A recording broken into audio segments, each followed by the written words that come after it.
Today we're going to dive into something pretty unique, a language that was literally engineered to describe power, presence, and a very specific kind of command. I mean, seriously, how would you do that? It's kind of like trying to describe a color you've never seen before. You'd need a new word, right? Well, that's exactly what the Arreqqana Lexicon does, but for the subtle and, frankly, overwhelming nuances of authority. Okay, so before we jump into the words themselves, you've got to understand something really important. This is not just a vocabulary list. It's more like a blueprint for an entire worldview. You see, every single word, every concept we're about to look at, it all revolves around this one central figure. The language is basically a tool, and it's designed to articulate her power, her presence, and the very fabric of her empire. It doesn't just tell us what she is, it tells us how she is perceived. So, let's start with that personal vibe, the immediate aura of the Empress. How does a language even begin to capture a presence that can silence a room the second she walks in, without her saying a single thing? First up, we have the word kivadmuri. Now, this isn't just about pretty eyes. Oh no, it's so much more specific. It means an entrancing, almost hypnotic gaze, a look that has real power behind it, that seems to see right through you.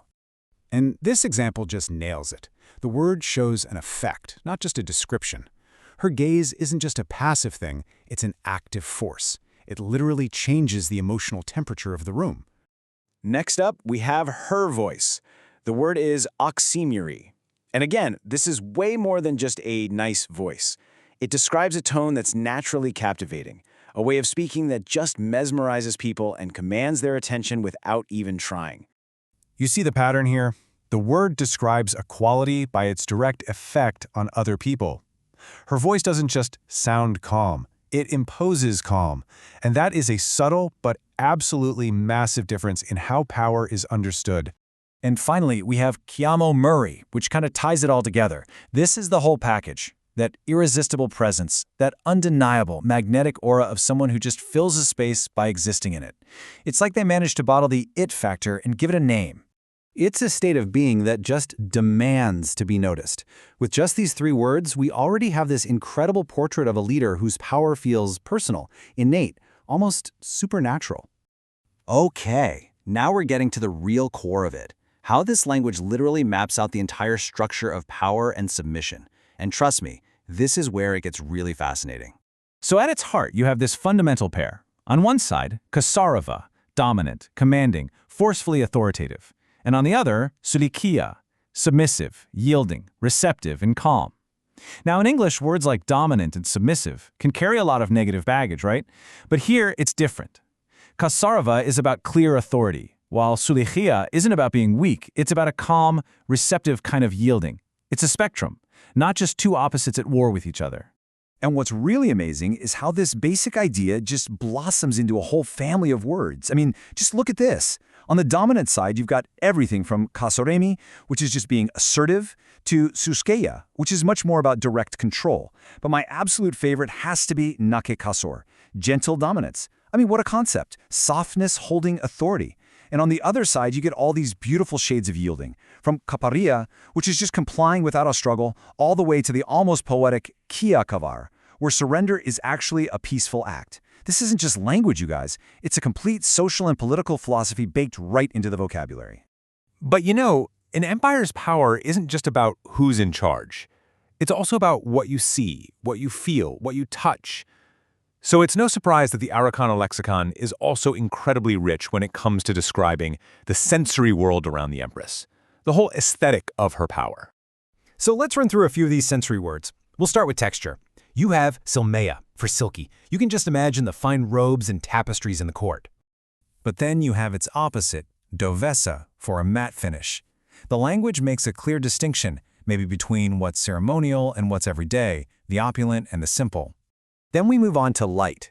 Yorami means glowing, but it's more than just being bright. It suggests a kind of inner light, a glow that radiates from within something, or even someone. And finally, zikimar, for vivid. You can almost feel how intense a color is when it's described like this. See, together, these words don't just describe a scene. They build the empire's whole look and feel. They show us a world where even light and texture are designed to reflect power and status. Okay, so here's the magic. It's how all these different pieces, the words for her aura, for power, for how things look and feel, all come together to build these really complex, elegant ideas. Just look at this sentence.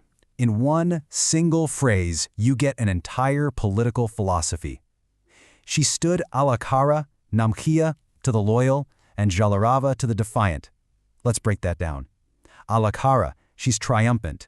Namkhia, that's that specific, gentle, merciful kind of power for her allies. And Jalarala, an elegance that also carries a warning for her enemies. It's a whole masterclass in leadership packed into just a handful of words. And this last example really brings it all home.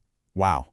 So she's Kasorava, forcefully dominant when it comes to her overall power. But she's Nakizora, gently dominant when it comes to mercy. And what's the result of that balance? Kiakvar, that peaceful, willing surrender. The language itself is explaining how her power works. It's not just brute force. It's this delicate mix of strength and gentleness that makes obedience feel like the most natural thing in the world. Her peace literally becomes the law. And that really leaves us with a big question, doesn't it? The Arreqqana lexicon was created to define a very specific kind of power. It really makes you wonder what ideas, what complicated feelings or social dynamics in our own world are just sitting there waiting for the right words to come along and finally give them a name.